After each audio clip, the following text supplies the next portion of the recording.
Kaixo, Mikel. Kaixo, Jeni. Segur. Ederki, gustora baino gustora, Mira, etortzea galtzen. Bueno, ez da lan handia etortzea, gustora eta plazerra da, zurekin hemen egotea. Mikel Eibaukoa, zara. Mikel Arrizabalaga, bai? Eibaukoa. Bueno, Boa. ni Donostin jaioa. Jaioa. Baina, bueno, nire gaztaroa eta Eibarren pasa nuen. Gero berriro Donostira etorri nintzen ikastera eta ja hemen geratu nintzen. Hemen jaio nintzen. Eibarko maternidadea berdieta zegoelako, besterik ez. Bueno, ni sentitzen naiz, bai Eibartarra, bai Donostiarra, bai Euskalduna. Beraz, ez dut garrantzia handirik ematen horri. Esan zenun ikastea etorri zinela, ze ikasi zenun. Ba, begira, Franco garaiak ziren, diktadura garaia. Eta orduan, etorri nintzen honea, oain EUTG, deustora dana bain, orduan zen EUTG, empresariales ikastera, etorri nintzen. Baina oso garai mugituak ziren haiek. Ba, beti ibiltzen gintzen kalea, diktaduraren kontra, hemen, manifestazioa, barrikadak, eta ikasteko gutxi egiten genuen eta beste gauzatzutarako gehiago. Orduan, bueno, sortu zitzaizkian hainbat kontra esan eta erabaki nuen nik ez nuela enpresario izan nahi. Eta gero, ba, maixu ikasi nuen, irakaskuntzara pasa nintzen. Horren egon nintzen, 17 urtez, irakasle. Horretik ikastolan, eta gero Zurrele ikastolan, eta gero ja Elkar argitaletxera pasa nintzen. Zer eman duzu irakaskuntzak? Ba, bira, irakaskuntzan niego naiz, nagusiekin, alegien ez 8. maila zan arte, 14-15 urte artekoekin, baina gero probatu nuen baita ere txiki-txikiekin. Nahi nituen bi mutura probatu. Eta nik ematen nuen plastika, eskulana esaten zen, eta gero gizarte zientziak, geografia eta historia ere, bere garaian, natur zientziak ere zerbait, eta gero euskara. Euskarazko irakaslea ere bai. Bueno, gai horiek danetatik pixka bat, beti izan zean. Baina, Mikel, zu mendiarekin lotutako pertsona bat izan zera beste gauzen artean. Okerez banago eta ondo irakurri badut 15.000 kilometro inguru egingo zenitu mendiak. Eta nik aldatu nahizu lehenuk eta zer da mendia zuretzako. Bueno, egia da, mendian niretzat dela bizitzeko modu bat. Edo nire bizitzaren parte handi bat, eta nire bizitzaz gozatzeko modurik importantenetako bat, ez? Ni mendia aspaldi deskubritu nuen, oso txikitatik ez? Baina urteak pasa ala, mendia nire babesleku izan da, gozaleku, eta batez ere Euskal Herriko mendia, nire eta urrutiko menditan ibilian naiz ere bai, ez? Baina, bueno, Euskal Herriko mendiak asko maite ditut. Egia da, 1000 kilometro baino egin ditu dela, baina kontuik egin dituen bere garaian, nire laguna zana Juan Mari Torrealdairekin, asko biltzen ginen mendia leku askotan, European ere bai, Alpetan eta bar, eta behin esan nion, Juan Mari, daramatzagu elkarrekin mendian ibiltzen, kasi 20 urte edo 18 urte izan ziren, eta dagoeneko egin ditu kontaketa batzuk bataz beste, eta 14.000 kilometro baino gehiago elkarrekin ibili gara. Eta berak erantzun zidan, baina garrantzitsuena ez dek 14.000 kilometro egitea. Garrantzitsuena dek, baizik, hainbeste denbora elkarrekin basata gero, inoiz ez azerratu izana. Zaten zidan, bueno, egia duk. Zoritxarrez, oindala orte terdia hile gintzen, da, bueno. Hor pixkatu mezutz geratu nintzen mendi laguna galdu nuelako, baina, bueno, hor dago mendia beti egongo da hor. Nola egamen zenun bere eriotza? Bere eriotza oso gaizki eraman nuen. Eta daramat, oindikan, markatu. Lazai. Gogoratzarekin bakarrik gaina emozionatu egiten, naiz? Izan dira, 14.000 kilometro pentsatu zenbat ordu diren, ez? Eta benetazko lagun bat izan zen, konpartitzen genuen dena, eta konpartitze horretan, bai pozak, eta baita ez zoritxarrak ere, bai, egunkaren ebazelago, ez? Baina, bueno, gaizki, eta zaila da hoitzea lagun handia, lagun mina galtzea, ez? Bueno, beti eukiko dut gogoan, eta beti mendira joaten naizen bakoitzean gogoratzen du, hemen egon nintzen, Juanmarekin, edo mendikan pasa nintzen, edo alako batean, edo bestean, ez? Bueno, oso horitzapen honak ditut, oso honek. Asko ikasteko zenun begagantuk. Bai. Ni baino zaharragoa zen, baina gizon jantzia zen, euskaltzalea, abertzalea, kulturzalea, euskal kulturgintzalea, ez? Eta ni beraren gatik genetzat maisu bat, laguna zen, baina maisu bat ere izan zen.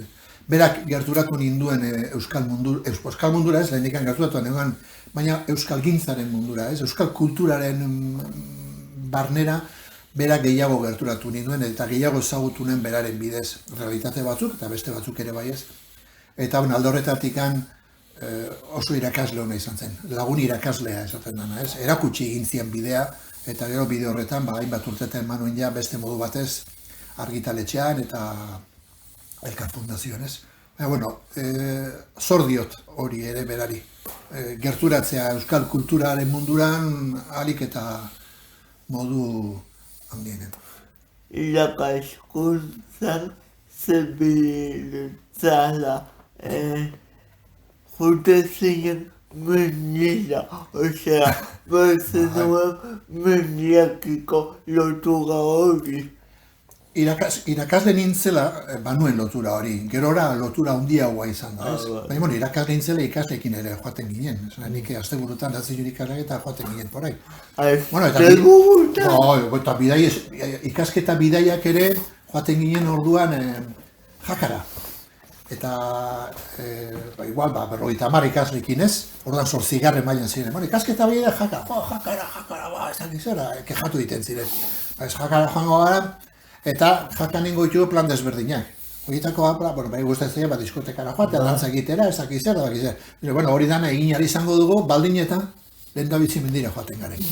Orden zara joaten ginen, pantiko zara, eta beti, gero gabean datorrena ona izango denez, egingo dut, holakoak inditu bai, mendian. Gero, irakasle lankidekin ere mendian ere izan naiz. Batez ere, Joan Marirekin, eta nire emaztearekin, eta nire seme-alabekin, eta gaur egun nire bilobekin. Generazionala. Hola! Bai, hasi hemen eta nik uste danak. Hola, zenariak edukiko dituzu. Bai, ni badaukat olako post bat ez, seme-alabekin mendiaz gozatu dut asko, bereia nagusi izan diren arte, eta berein kabuz. Baina aitona naizenez, badauzkat 3 biloba, bikin bat oso txikia da, bikin mendian bagabiltza. Orduan gustatzen zait bereekin joatea, eta bere erakustea, Euskal Herriko txokoak, ze polita diren, ze leku edarrak ditugun, nola zaindu behar ditugun, ze elementuz osatuta dagoen gure Euskal Herriko natura, eta azken fian da ikasgela bat bezala bere gintzat, eta bide batez Euskal Herria ere ezagutu egiten dute. Orduan, ikusten duzu, denborarekin moldatzen naiz lagunak, ikasleak, seme-alabak, bilobak, baina, mendia beti tartean.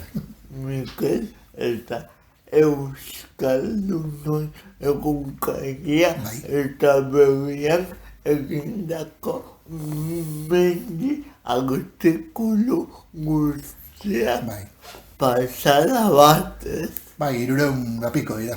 Dagoeneko 300 apiko artikulu euskat idatzita. Euskeraz bakarrik. Nik ez dute erderaz idazten. Nik beti euskeraz idazten dut.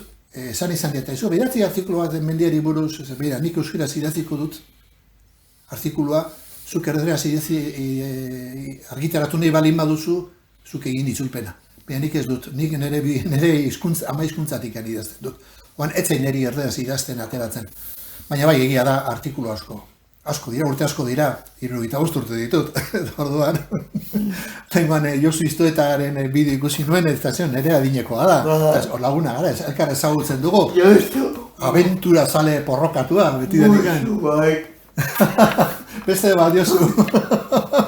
Eta, bira, 57, nintzen egoratzen nire adin berekoa, ez? Eta bai, baditu urte batzuk. Eta orduan, esperientzi bat ere bai. Orduan, mendiaz egin duen ibilbidea, desberdina da. Josu pentsatu ze munduan zehar nola ibilidan, ez? Baina, bakoitzak bere esperientziak dira. Baina bazuri tokatu ez zaizun okrez banago gatazka hori Euskaldunon egon gaia ikizela eta. Bai, zoritxarrez, bere laguna, mendiko laguna eta beste batzuk atxilotuak izan ziren lehenengo otsailean, otsaile batean, otsaile batean, eta nik idatzez hartu da atxilatuak izan ginen beste batzuk. Tartean ni ere, bai.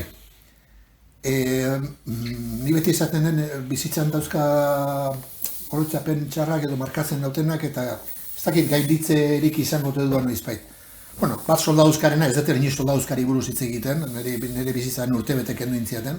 Berez, hor dakat, parentesi nire bizitzan dala soldaduzka, baina beti aparte usten duen gozat eta gogoratu nire ez detena. Eta bigarrena, berezak gogorra izan zen atxiloketarena. Eta atxiloketaren ondorioz, horrek generatu zuen gertuko familian egoera berezia, ez? Momentu gogorrak izan ziren, jakinda gu bakarikan kulturaren aldeko lana egiten genuela, euskal kulturaren aldeko lana, eta bueno, alaxe gertatu zen. Eta bueno, da etapa bat, gai bat, niri oraindik kostatzen zaien hitz egitea, eta hitz egiten detenean konturatzen naiz oraindik ez detela ez ditu ala hainbat irudi, garai hartako hainbat irudi gainditu. Zaila egiten zait. Eta zaila egiten zait, inkluso familian ez dugu hitz egiten. Ze badakit minak, daudela donik minak ditu dala hor. Eta bueno, komplikatu egiten zait. Horretaz hitz egiten duanean, baina bueno, nire oso hitz egiten dugu, ez dakat arazorik, arazoa hitz egiten dugu, hitz egin dezakegu, baina bueno, igual momentu batien ikusten dutzu, pixkatara. Baina hori, nogu begarren pertsonalitatea da, osea, bakoitza behan bezalakoa gara, ez? Bai, nire da zauri handi bat izan zen, haindik antxinen zauri bat. Atxiloketarena eta unkaren inguran gertatuko guztiarena, injustizi guztiaienak, nire da zauri handi bat da. Zauri handi bat, injustizi handi bat, eta erreparatu ez den, ekintza maltzur bat ez.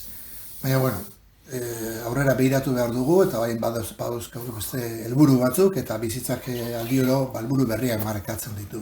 Baina bego, berrian jarraitu zen. Bai, ni niretzat egunkaria eta berria gauza bera dira, helburu bera duten, zorionez jakin genuen azkar erantzuten, eta bat itxi bezain pronto bestea martxan jarri, eta noski nire burua beti eskaini izan diot berriari behar den kolaborazioetan, berdin zaite artikuletan, edo blogetan, edo dana delakoetan, aldudan bitartean behintzat. Nire gabe daukat zure mendi artikuluetan zein zen zure helburu nagusia. Mendira joaten ginean? Artikuluetan. Artikuluena? Bueno, bat. Euskal Herriko inguruak diren, helburu nagusiena da euskaraz erakustea gure herria. Alegia, Euskal Herriak urrutira joan gabe, guk 11 txoko, 11 paisai ditugula gure herrian, ezagutu gabe. Osea, joan gaitezke Europako ez da izinarretara oso edarra delako, ez dakit nongo mendietara izugarriak direlako, nik egin edori, baina edo ez dakit zelekutara hoienak sekulakoak direlako. Eta joaten gara, edo badago joera bat urrutira joateko, daukaguna ezagutu gabe. Eta daukagu altxora handi bat. Ze gure herriak, paisaiak, zipristinduta dago 11 elementu desberdinez. Munduan zer dauden elementuak, baina oso aberatsa da, gu pasa gaitezke mendi altu batetetikan, pasamortu batetaraino. Edo horreko batetik alako batetaraino, edo itxasotikan basoetara, ez. Orduan, altxor handi bat daukagu gure herrian, Euskararen herrian, Euskal Herrian, altxor hori da modu bat erakusteko, joaten direnean ez dela bakarrikan mendian ibiltzeko proposamen bat nik idazten detenean. Baizik, aurkituko dute proposamen horretan ere, ze beste elementu dauden, batzuk kulturalak direla, edo direla arkitektonikoak, edo dira mitologikoak, ez? Baina badodela elementu batzuk, euskaldun bezala ezagutzen merezi dutenak, ez? Oan, helburu hori da, euskeraz gure herriaren zati edo leku batzuk erakustea. Nik adibidez, familian ez gara opogetara joan. Bi urte edo hiru behar joan gara kanpinea landetara. Baina, hiru urte, bi, eta niko gogatzen txikian entzenean udako opogetan, bestea justiziala Sevillara, Alemaniara, eta nire esaten du, zergatik ez goaz gure eta familian ikasien Euskal Herriak egin daitezkela mila plan gainera. Zerrenda bat eta genuk eta gero egiten gindoan egiak tatxatu joan, oso ondo. Eta gero egun batean segura, egun batean Bilboa, egun batean Euskal Herriko edozein tokia eta horrela zian nire udagak. Ez que askotan, nik lagunak ere baditut, eta ezagunak, eta ni Berlinen egon naiz eta hau ikusi, ez que ni egon naiz Alpetan eta hau egin dut, eta ni egon naiz, zuk ezagutzen aldezu Urdaibai biosfera ingurua, ez, segurazki egon zaren leko baino ederragoa da, eta ez dezu horrela urrutira joan behar, ez du zerretik egin behar, baina jendea jakin dezala zer dakagun herri honetan, altxor bat daukagu, eta ez dugu gure herria ezagutzen. Oso importanta da gure herria ezagutzea. Eta ez naiz mendiaz ari bakarrikan, Ari naiz aranaz, basoaz, aintziraz, basamortuaz, herriak, arkitektura, hiriak, bizimodua.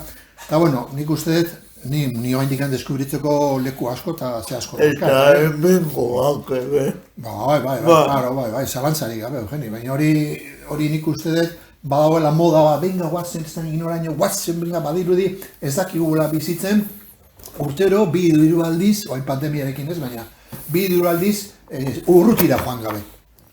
Ez da derrigorrez, joan behar urrutira. Joan zaitezke, Eta ezagutu beste zibilizazio batzuk eta beste kultura batzuk. Oso interesantea da, eta nik egin dut hori. Baina baita ere ezagutu zurea. Eta lehen da beste,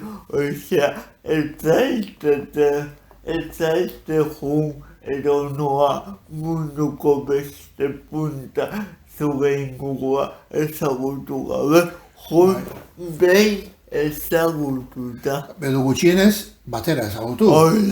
Ezagutu gabe, baina ezagutu dezakezu, ni ezagutu ez Himalaian egon naiz, baina, ni Euskal Herria ezagutzen nuen, baina mendialdea. Baina, ni Himalaiara edo Alpetara edo Andetara edo Pirinetara joaten naiz, eta gero esaten duzu, eta Euskal Herrikoak ezagutzen ditut, badago jende bat ezagutzen ez duena. Jendeak hartzen duena kotxea, joaten da tita batean porai, eta hemen bertan, bere txondoan dauzka ezustekoak, Hori gizatea dakagun jarrera ez duazuko lagun. Arrazoi duzu, ze badirudi nire laguna doala ezakinora, eta nik beste horren beste edo gehiago egin behar dudala, ni ez naiz gutxiago izango. Nune gontzara, ni naiz Egipton, ni jungo naiz, ez dakit, Jordaniara. Eta, badirelako lehia bat sortzen dela, ez? Eta nik egiten bat ezagetik, nire lagunak egiten bat ezagetik ez honik egingo ez. Hoi, aukerak dira, norbait dituen aukerak. Argitaletxeetan ere egin duzulan? Bai, elkar munduan, nik Donostiako kilometroak, 95-koak antolatu nituen Zurle ikastolan, eta gero lagunak nituen elkar argitaletxean, eta esan ziaten, presoten nengoen, bertako fundazioa kudeatzeko. Fundazio horrek biltzen ditu hainbat enpresa, eta bere etekin guztiak euskal kulturera bideratzen ditu. Orduan bai, hasi nintzen komunikazio lanetan, barruan pixkat antolatzen fundazioa, eta gero ja bukatu nuen azkeneko urtetan argitaletxean, baina testu gintzen, euskal testu gintzen. Alegia testu gintzaren ardurarekin, batez produzio ardurarekin, bi ginen eta produzio ardurarekin. Eta jubilatu nintzen noin dela 3 urte. Osea, ez editore lanetan, ez? Bai, lan desberdinetan, bai. bai. Lan desberdinetan egin naiz, elkarren barruan. Fundazioko kudeatzaile izan naiz, elkar fundazioaren kudeatzaile, komunikazioalenetan ibili naiz, gero Martin Ugalde Kulturparkean ere bai, haren eraikuntzan ibili nintzen Joamari Larrarterekin, eta bien artean eraman genuen aurrera Martin Ugalde Kulturparkearen proiektuaren bilakaera. Eta gero, ja bukaeran azkeneko 7 urteak ja testu gintzan, elkar testu gintzan, ikastoen elkartearekin batera dauzkagun ikasmaterialen zuzendari, produzio zuzendariak. Nik uste duzu, salsero bat. Hau esan da, bueno, preso nago. Eta gauzak, esate dute, horrela ibili, eta gero igual gauzak ez dizula berbezela egiten, baina, niri eskatu egiten ziaten da. Gehiago balogatzen da. Ezezko bat, mila baiezko bat, no? Alaxe da, bai. Behin izan, ezez, behin, eta ez dizute sekula deituko.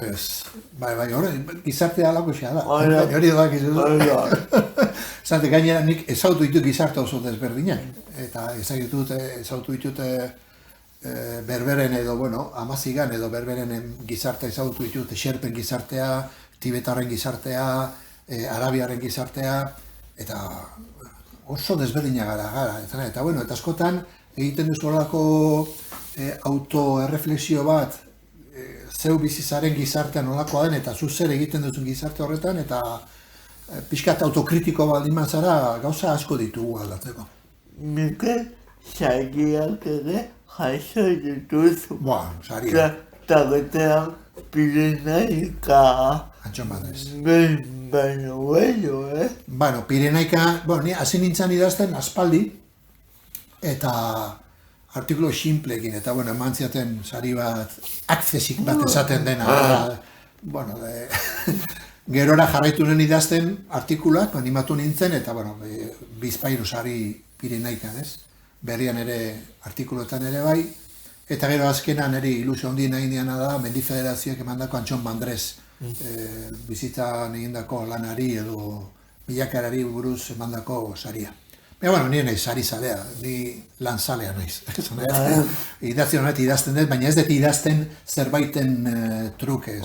Nik ez dut idazten sari bat irabazi nahi dudalako. Ematen ongi etorria eta eskertzekoa da. Olako sariak, esan nahi dut idaztegatik gana. Gauza asko egin dituzu, baina aldi berean asko ikasiko zenun, ez? Bai, begira, adibide bat jartzeagatik,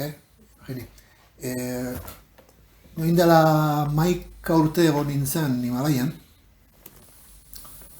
eta bamengo gizartearen eraginez, nintzen bezalakoa, ez? Eta joan nintzen area, eta ezagutu nun beste jende tipo bat, beste bizimodu bat xerpana, eta Kathmandu, eta, pixka Nepaleko eguneroko hori, nola bizitzen jendea, eta aldatu eta etorri nintzen. Gero berriro, murgiltzen zara eguneroko horretan, ez? Baina pentsarazi egin gauza asko, batez ere nire egunerokoan egiten dituenak, edo gurekoan egiten ditugunak, ez? Eta horren ondorioz, asko goratzen dut haiena, azkar azten ditugu hemen, gauza horiek, baina bai, eragin izan diaten eri olako egoerek. Eta gogoratzen zuen dikan gehiago, Atlas mendietan ere ibili nintzenean, ibili ginean, zibilizaziorik bat ere ez zegoen leku batean, emaztea eta biok, ibili ginean, ez zegoen errepiderik, ez zegoen telebistarik, eta ikusten ginean, zeuden, han bizi zen jendea, zoriontsu bizi zen, gure irudiz, baina ze gutxirekin bizi ziren. Gu hemen gatoz motxila batekin, hauen aurretik pasatzen gara, ikusten dugu ez telebistarik, ez kablerik, ez argirik, ez errepiderik, mando baten gainean ibiltzen ziren, domingo kanpaina bezala, mando baten gainean, eta gu hau dan egingo dugu, irituko zego parajea zoragarria, jendea oso atsegina dan ematen dizuna, eta bueltatzen garenean gure zibilizazioa, edo inzibilizazio honetara, konturatuko gara, eta konturatzen ginen, beste mundu batean bizi garela. Ez dut esango hobeago edo txarragoa, baina oso desberdina. Oso desberdina. Eta golako ere pentsa arazten ditute, benetan edukitzeagatikan, edo gauzak edukitzea, dirua edo janaria edo ez dizula zoriontsu ala beharrez egiten. Uste, ondorietako bat izan da olako jendea, edo olako jende ikustea munduan zehar, zoriontsu izateko ez dela beharrezkoa. Guk hainbeste apreziatzen ditugun baliabide ekonomikoak, materialak, ez? Oso materialak. Orduan, gero gauzak ahaztu ez zaizkizu azten, baina berriro bueltatzen zara zure egunerokora. Eta, gero batzuta jarren zarenean pena ematen dizu ez da, badirudi bizitzeko horrela junin behar dezularea. Hemen ezin ez horrela bizi, zaila da. Gizarte oso materialista, oso komedista. Beste pena asko eduki dituzu, ikusiaga, baina irakaskuntza argitaratzea izan duzu paketan, eta hori guztia kontutan hartuta eta gizatzea dakargun mundua ikusita, zentzuk izan eta zuke kezkak orain. Begira, kezkak asko dira, kezkak asko ditugu eta maila oso desberdinetakoak. Gure mundura, gure mundu txiki honetan etorritara, euskal kulturara, euskarara etorrita, nik kezka oso handia daukat, gure hizkuntzaren etorkizunarekin. Besteak beste ikusten detelako jakin, gerozta jende gehiago daki euskaraz hitz egiten. Erabili, gerozta jende gutxiago erabiltzen du euskara. Euskara hizkuntza minorizatua da, beraz hizkuntza nagusien ondoan arrisku batean bizi da. Orduan gure hizkuntzari behar duen lekua, behar duen garrantzi ematen ez dugun bitartean, gure hizkuntza arriskuan goa. Eta iruditzen zait, maldanbera goazela. Maldanberan goazela, ze estadistikek esango dute, 100 handi batek gure hizkuntza ezagutzen duela, baina horrek ez dineri balio. Horren praktikak eskatzen nau. Eta horren praktikak eskatzen nau, kalean, ikastetxetan, ikastoletan, eta leku askotan. Lantokietan, lagun artean, jende gazteen artean, jende zaharren artean, zaharrek gehiago erabiltzen dugu, baina kezka importante bat gure hizkuntzaren etorkizuna. Ikusten dutela arrisku bat. Bigarren kezka, jungo naiz puntatik mundua esaten duguna, ez? Ikusi besterik ez dago, egun hauetan gertatzen ari dena, ez? Oso sentimentu kontrajarriak gertatzen zaizkit, oso kruela iruditzen zait, oso gogorra, telebistan irudi ikusten ditudanean, ni oso sentibera naiz eta begiak bete egiten zaizkit behalaxe. Batez ere, badalako guda gainera komunikatibo bat, non irudiek asko jokatzen duten eta irudi horiek nahi dutena da jendearengan eragin egin, ez? Batzuk zein bestek, ez? Gerra guztiak dira krudelak, gerra guztiak dira injustuak, edo nondikan datozela, ez? Eta gerrari ez esaten diogu beti, baina dauzkagun agintari motarekin eta agintari dakaten maila horrekin iruditzen zait, gerra beti hongo berla presente. Historia ala izan da, gerran artekoak, ez? Pakea tarte txikiak egon dira, ez? Eta kasu honetan konkretuki eta gauko errealitatera etorrita Ukrainiaren kontuarekin, iruditzen zait, oso gertu gertatzen ari zaigu, azaltxurikoak dira, baina ezin ditu gaztu, badaudela mundan beste gerra batzuk, hor dauzkagu Yemenen gertatzen ari era, beharrek konstantemente bombardatzen ari denak, edo Eritrean, hainbat Sudanen edo Sirien gertatu dena, ez? Baina badiru horiek urruti hau gertatzen zaizkigula eta ez ditugula hainbeste sentitzen, hori iruditzen zait injustizi bat. Gerrak dira, edozin lekutan direla, jendeak sufritu egiten du, eta sufrimendu hori gure egin behar dugu. Eta danak tratatu behar ditugu maila beran, uste dut ez dela hori gertatzen ari mundu honetan. Beraz, mundua ez da justua, ez bat uste inbeste. Baina, oain gaur momentu honetan telebistaz eta maidio guztietan ikusten duguna oso gogorra gertatzen ari zait. Bihotzak edo barruko tripak agintzen dit hau egingo nuke, baina gero baretu egin behar naiz, ez nahi nire pentsamendua bestelako izan behar da. Baina, bueno, agintari hauek ez duten mailarik ematen. Ni guai, unibertsitateko sarbidea egiteko froga prestatzen ari naiz, 25 urte gorako nintzen, eta ikasgaietako bada probarentzako historia. Eta ni helburu bat jarri, nik ez dut ikasiko historia azterketa egiteko ere bai, ikasiko historia bizitzarako. Claro, alaxe da, bestela azkenean memoristikoki gauza bat ikastea, bakoitzaren arabera, baina egin daiteke. Baina gero hori ulertzea, eta hori barneratzea, eta gero adierazteko gai izatea, ez? Eta uste dut gauza hauek betatzen direla, Ukrainana, pandemiana, Siriana, behalako inozente batzuk gizarte bezala, askotan uste dugu gehala, denak edakiko da, edakiko ezer. Azkenean marioneta batzu gara, besteen eskutan, Horretik pasatzen gara bizitzan, pasatzea tokatzen zaigulako, eta alik eta hobekien. Baina, oso guri begira, eta ez kanpora begira, ez? Alde horretatik erabiliten gaituzte, oso nahieran erabiltzen gaituzte bestela, ez? Baina, zaletasunak ere edukiko dituzu, Mikel, tarteak mendia, baina aparte, segutatzen zaizu egitea. Bestela, zer gustatzen zaiten egitea? Begira, bilobekin egotea. Bai, begira, 5, 3 eta 1 urte dazkate bilobek. Eta egia esan, badugu bereikiko ardura bat, emazteak biok, eta gozatu egiten dugu bereikin. Bai, lan ematen diguten noski, baina gustoko lanean aldaparik ez esaten dute. Eta gozatu egiten dugu, azken finean, ardura ez da berdina, zure semala bizata zure izan, baina, zaletasuna orain dero, gure bilobekin egotea oso garrantzitsua da guretzat. Eta gustora egiten dugu, eta pozik. Eta bereiek ere, bai, tortzen dienen etxera eta elkarrekin bazkatzen dugunean, hitz egiten dugu. Hitz egitea da gauza importante bat. Mobil batuk bai aurrean, edo tabel batuk bai aurrean, ez? Eta orduan, eserita dauzkagu, eta nola egin dezu, zer egin dezu, nola jongo zen, nola zaude.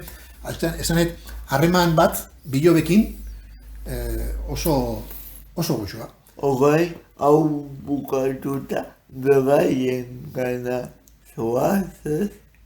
Eraman ditugu orain ikastolara, eta gero jasoko ditugu, emazte eta biorekin, elkarrekin bazkatzen dugu, ez da bai bueltan jartzen gara, eta jartzen duen bitartean, txandaka, ze txanda jartzen dugu, hazinik itzin du, ze kontatzeko gauza bat edo beste, hori, bereik ere ikus dezaten ere bai, mailan gaudenan ere bai jataz aparte, gaudela pertsonak, eta elkarrekin interaktiratzeko, aukera daudela, eta orduan, 5 eta 3 urteko bi umekin ezin izugarritz egin gauza askotaz. Baina, beraien mailara jaitzen zara, eta, ikastola eta beste, hau gertatu zai, beste gertatu zai, eta ikusi dugu, zer ingo dugu, oso pozik horrekin.